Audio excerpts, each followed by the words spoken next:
And the second one is understanding the role of NRN organization. That's very important for the people involved in this open university thing.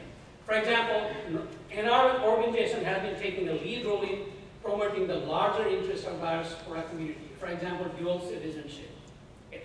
I would also strongly encourage NRN organization to create a news portal as a part of their website to showcase news and accomplishments of thousands of diaspora members in areas such as philanthropy, investment, award, research, entrepreneurship, and hundreds of projects and social work activities being undertaken by diaspora community all over the world.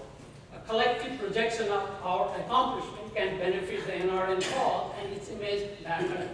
Because they don't know, except for one or two NRN-sponsored projects, actually everything being done outside the public NRN. We have to kind of gather that and project our collective image.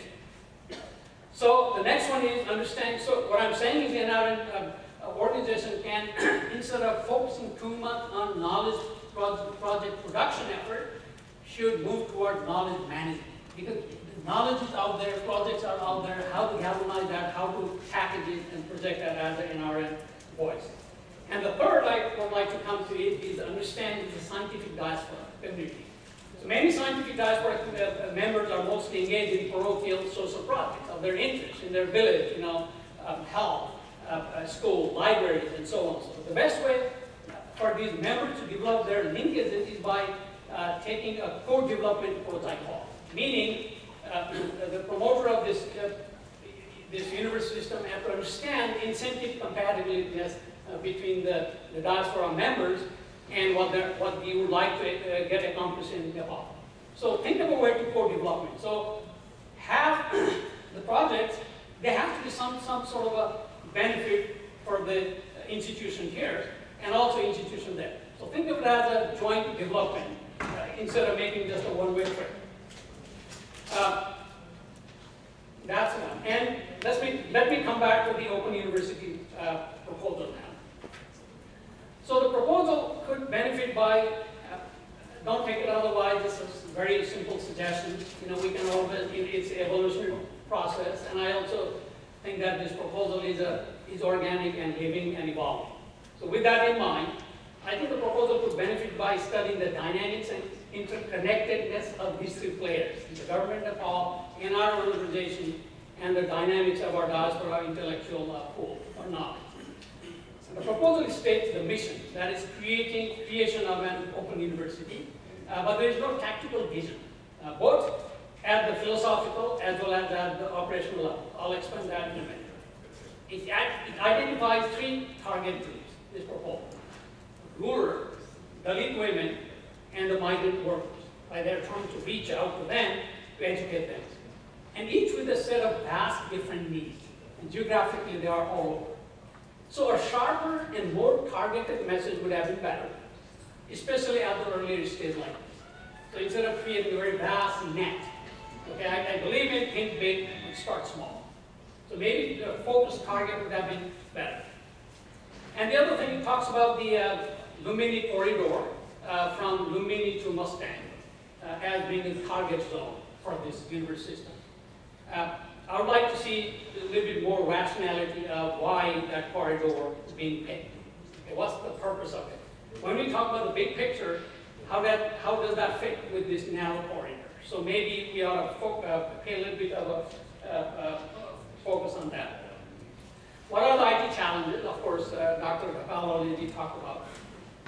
And so I would like to ask a few fundamental questions that the manager of this office university would probably undertake or consider. Is this going to be skilled training or liberal arts education or both? Or can we do both? Okay? If not, then what would be the priority? Or would it be project-based learning or subject-based learning? So maybe we have to identify some of those issues. And how are we going to prioritize? Are we going to go for the urban as well as rural? Or maybe we start one and then add the next? Is this going to be education or employment target? What's our purpose? Open universities. Are we going to require prerequisites to enroll? into such this system. And the other thing also very important to keep in mind, independent student learning versus instructional dependence. Because being for 20 years in academia, we face that challenge all the time. So I heard our distinguished guest from Canada talking about the beauty of open university, whereas the Chancellor talked about some of the problems also. So can we strike a balance between the two?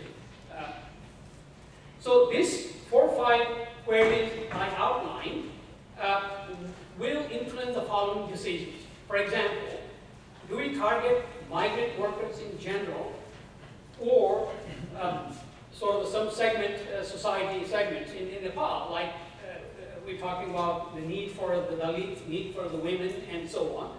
Or are we going to target the privileged urbanites who are in need for some educational enhancements? Are we going to target them? There are lots of market for them. So we have to come up with an idea that which market we'd like to start with. And also the other thing is designing a knowledge delivery mechanism. That's a huge literature on that. How do you deliver such knowledge? Curriculum development strategy. Based on all the other things we talked about, we also have to come up with a curriculum development strategy. And the other thing is the world is moving towards open access, open source strategy, like I call Linux philosophy. So are we going to be focusing on that? Would that be a part of our vision to rely on open access resources out there? So anyway, so once we decide these 2 sets of queries, then we can come up with a strategy to target, mobilize, and harness our knowledge networks by designing an appropriate knowledge management system that this Open University has to pay attention. So I leave with the following suggestion. So think big, but start small. Perhaps the best strategy would be to target for now, because Dr. Nepal talked about lots of sort of requisites in terms of electricity to computer to all kinds of problems in Nepal. So maybe one strategy could be to target the migrant workers, who are, 1 million of them are in the Gulf by necessity and so on. Most of them have high school degrees, probably, or a chunk of them. And they're all in need for some sort of educational advancement.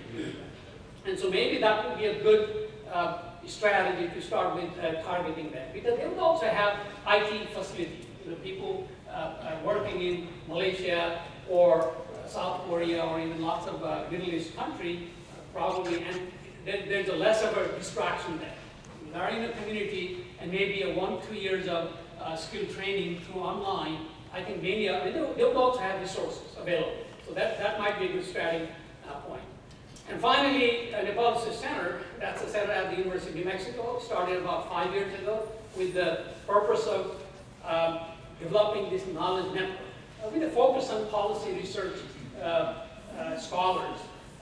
And you can go to the website, and it explains lots of our activities. It's just to do that, to help galvanize our intellectual capital in the West, and then transfer that knowledge in Nepal. And for now, we are targeting just the scholar in policy research and so on through various academic conferences, institutional partnerships, and lots of MOUs between the university here and the Nepali institutions. And we also are taking our scholars and engaging them in some of the sustainable development work. So some of the experience we have gained, some of the bottlenecks we have to overcome in galvanizing or in addressing or reaching out to that pool would be of help to this project, and I'll be happy to talk more about it down the road. Thank you very much.